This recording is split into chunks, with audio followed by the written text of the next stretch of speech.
দেখো, এক ব্যক্তি তার স্বাভাবিক গতিবেগে 2-3 বেগে হেঁটে অফিসে গেলে 30 মিনিট দেরিতে পৌঁছায়।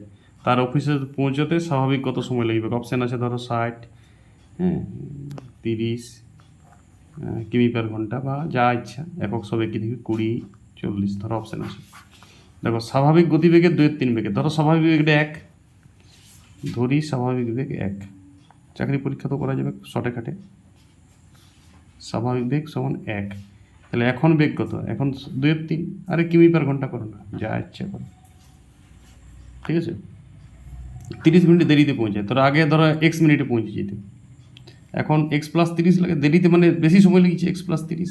দেখো, সময়ের সঙ্গে গতিবেগের সবসময় ব্যস্ত সম্পর্ক, তাহলে তুমি এইটা এখনকার সময় এক্স, আগের সময় x+30, মানে এখন সময় x+30 লেগেছে, আগে এক্স, এইটা অরিজিনাল সময় লেগেছিল।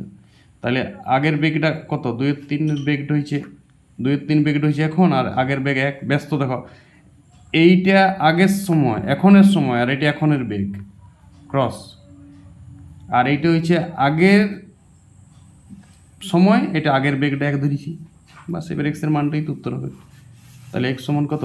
2-3x ইন্টু 30 ইন্টু 2-3, 30 ইন্টু 2-3 হচ্ছে 20। তাহলে এদিকে 2-3টা নিয়ে আসো, তাহলে এক্স থেকে 2-3x বিয়োগ করলে কত হচ্ছে? 1-3x সমান 20, তাহলে এক্স সমান 60।